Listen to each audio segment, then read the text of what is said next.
Howdy folks, and welcome back to World of Warships with Rear Admiral Jingles, and I have a pretty impressive replay for you today, courtesy of VNA 9218, and if you think I'm repeating that at regular intervals throughout the rest of this video, you are sadly mistaken. Since he's playing a German battleship, the Tier 3 Nassau, we're going to call him Werner, because I'm in charge and I say so. So, what can we say about the Nassau, the first of the German battleships? This was actually the first dreadnought battleship to be built for the Imperial German Navy. It was built directly as a response to the British HMS Dreadnought, the first true dreadnought battleship. So what exactly is a dreadnought battleship, and why were they so superior to the classes of battleships that had preceded them? It was mainly for two reasons: propulsion and weapons. In the case of the propulsion systems, the British dreadnoughts, led by HMS Dreadnought, were powered by steam turbine engines. Now, the advantages of having steam turbine engines as opposed to the older reciprocating steam engines were that for the same amount of space you could develop a heck of a lot more power and have a much better top speed. This made the British dreadnoughts very quick by the standards of earlier battleships. Now, Germany wanted to have steam turbines in the Nassau. Unfortunately, the monopoly on steam turbine engines was held by the Parsons manufacturing firm, and they wanted a royalty fee of 1,000,000 gold marks for every steam turbine that they produced. So the Nassau was equipped with reciprocating steam engines, which were an older design of engine. And this kind of explains the Nassau's relatively sedate speed. This is not a very quick ship at all. As far as her firepower is concerned, however, she is very definitely a dreadnought. Dreadnoughts were all big gun battleships. Believe it or not, during the 1890s, most naval engagements were fought with the 6-inch or 152mm gun. Huge batteries of these things, delivering a ferocious, rapid-firing, heavy volume of fire at targets at relatively short ranges. In the opening years of the 20th century, however, developments in torpedo technology were pushing the boundary of how close you could safely get to an enemy ship in order to open up with these massed batteries of 6-inch guns. And so Britain and America both concluded that they needed to start equipping their battleships with bigger guns that could safely bring the enemy under fire without having to sail inside torpedo range. Just the threat of torpedo attack alone, however, would still not have made all big gun battleships practical, unless it hadn't occurred at the same time as improvements in gun design and improvements in fire control. In 1895, a 12-inch gun that was capable of firing one shot every 4 minutes would have been fairly respectable. Less than 7 years later, 12-inch guns were entirely capable of firing 2 shots a minute. And there were multiple other advantages that came from having all of the main battery guns on your battleship the same caliber, not least of which was when it came to arranging ammunition for those guns, or swapping crews between gun turrets for whatever reason. But possibly one of the biggest advantages was when it came to spotting the fall of shot around your target. If you were on a all-big gun mixed caliber battleship, of which there were a few, and you were attempting to spot the fall of shot of your 12-inch guns so that you could make adjustments in order to get the next salvo on target, how did you know which of the shell splashes were from your 12-inch guns, or from the intermediate 10 or 9.2-inch guns that your ship was also equipped with? Some solutions involved putting dye into the shells so that the columns of water generated by near misses would be uniquely coloured for each calibre of gun in your main armament, and that's perfectly fine if you're the only ship shooting at that target. But what if there are 2 of you, or 3 of you, or 4 of you? There are only a limited number of colours available for the different shells. It was just much more simple for your ship to have one uniform calibre of main battery guns. Main battery guns, which thanks to advancements in gun design, were suddenly capable of sustaining a much heavier rate of fire. Now, a 10 or 11 or 12-inch gun was never going to have the same rate of fire as a single 6-inch gun, but because the weight of shell was so much heavier, the actual volume of fire, the weight of shot that was capable of being brought to bear on a target, was not really any different between an all-big gun battleship and a pre-dreadnought equipped with lots and lots of intermediate caliber guns. The advantage with the all-big gun battleship was that it could bring that volume of fire to bear at much, much longer ranges than the typically 2 to 4,000 metre range at which 6-inch gun engagements took place. And that, the all-big gun design, is the primary reason why dreadnoughts rendered all other previous class of battleship obsolete overnight. Werner's finally gotten his first kill. It took him long enough. You see, the Nassau is far from being a bad ship. I actually think it's pretty good. But it does certainly have a couple of issues. First and foremost, she's slow. Unlike British dreadnoughts, she doesn't have steam turbines. She had the older technology reciprocating steam engines. Now, they did have certain advantages, but speed was definitely not one of them. She can manage 18.8 knots, which wasn't bad for a battleship of this era, but it's bloody slow in World of Warships.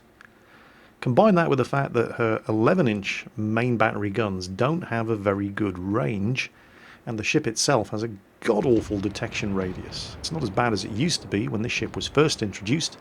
You could see this ship coming long before it was in a position to fire at you. It's not quite that bad now, but it's still not good either. Generally speaking, you're pretty much always going to see a Nassau and therefore be able to get the first salvo off before the Nassau sees you. That leads to other problems, because if the Nassau is engaging you at extreme range and you're in a cruiser, for example, of the same tier and firing back, the Nassau is a battleship, and while the 11-inch guns on the Nassau are, believe it or not, the most accurate of any guns mounted on a tier 3 battleship, they're still horribly inaccurate. And a cruiser is usually going to be a smaller target than a battleship, and so it's going to be difficult for the Nassau to actually make the heavier weight of its shot count. The cruiser returning fire, while it's not doing as much damage with each shot, it has a much, much faster rate of fire. And so the effective volume of fire is going to be better. Also, the Nassau's deck armour is not very good, and that makes her particularly vulnerable to fires caused by cruisers hitting the deck of the ship with plunging fire, high explosive shells. Bloody hell, Jingles, I thought you said this ship was pretty good. We're just not really seeing the upside here. There is an upside to the Nassau, but you don't really see it until the Nassau gets close. If you manage to get the Nassau to medium range, the amount of effective damage that you're taking from cruiser high explosive spam slacks off dramatically, because it's no longer coming in from directly above and piercing your relatively thin deck armour. Instead, it's having to deal with the Nassau's very respectable belt and bow armour. The bow armour could even deflect armour-piercing shells from other battleships. There isn't an awful lot in World of Warships at Tier 3 that's more intimidating than a Nassau steaming straight for you, particularly when it gets to medium range, because it's got a lot of those 11-inch guns and they only have a 22-second reload. Unlike the first American dreadnought, the South Carolina, the Nassau has a more traditional gun arrangement. The turrets are not super firing. Instead, it's got one turret up forward, it's got two forward wing turrets, two aft wing turrets, and one rear turret. But what that does mean is that from any angle, the Nassau is always capable of firing at least 6 of these guns at any given target. Targets like the Tier 3 British cruiser, His Majesty's ship Caledon. Boom! Headshot. Citadeled for nearly 8,000 damage. Now you might think that's not a massive amount for a Citadel, and yeah, okay, it isn't, but these are only Tier 3 ships. The Caledon only has 19,000 health to begin with. And there are plenty more 11-inch guns where that lot came from. Werner's looking to finish him off. Nope. Yep. Cruisers, don't go getting close to the Nassau, because you will regret it. Now at this point there are only 3 ships left on his team, against 1, 2, 3, 4, 5, 6 enemies, and there's a destroyer up ahead. Shots out. 2 of them left against 5 enemies. So there's a Weymouth and a St. Louis, and the St. Louis is not something to be underestimated, peppering him with high explosive fire from the flank, but he can't really turn away from them and angle against them because there's a G101 destroyer somewhere up there in that smoke screen. He's managed to actually hit him. He's reset the cap, firing blind into the smoke screen with 12-inch guns, sorry, 11-inch guns, and he's managed to hit the destroyer. But the smoke screen is dissipating. There's the G101, and oh dear, he's not quite in secondary gun battery range. If he was, he would be in all kinds of trouble, because the Nassau's secondary gun batteries are fearsome. Instead, he's going to have to hit him again and knock out his torpedo tubes and reset the cap again with his 12-inch main battery guns. And yep, he's missed with his torpedoes again. Werner is now the last ship left alive on his team as he manages to avoid yet another salvo of torpedoes from the G101. The other surviving cruiser on his team has just died in the enemy cap circle, taken out by a Dresden. But in the process, he did at least manage to sink the enemy Kawachi, which leaves 4 ships left alive on the enemy team. We know exactly where 3 of them are. They're right there, shooting at Werner. And we know that the Dresden, and he's defended the cap again. We know that the surviving enemy Dresden is still somewhere all the way across the other side of the Solomon's Island map in the enemy cap circle. So right now, this is all Werner really has to deal with. Well, I say this is all he has to deal with, as he avoids yet more torpedoes, but it is still 3 against 1. However, these guys have now sailed inside Werner's secondary gun battery range. The Nassau has 12 150mm secondaries that fire armour-piercing and can do up to 3,700 damage per shot, backed up by 12 88mm guns that, like the 150mm guns, have a 4km range and fire high explosive, backed up by a further 4 88mm guns that also have a 4km range and fire high explosive. Oh dear. That was the G101. Don't go getting within 4 kilometers of a Nassau if you can possibly avoid it. It is not a recipe for success. At less than 4 kilometers range, you are only, if you're in a cruiser, really going to be able to do damage by firing high explosive into his superstructure, because you're not going to penetrate his belt armor, and you're making yourself vulnerable not just to those 11-inch guns, which at this kind of range, even these guns can't miss. But just look at the volume of fire coming out of the secondaries on both sides of the ship. He's firing at both the Weymouth and the St. Louis now. And it's mostly the secondaries that are doing the damage here.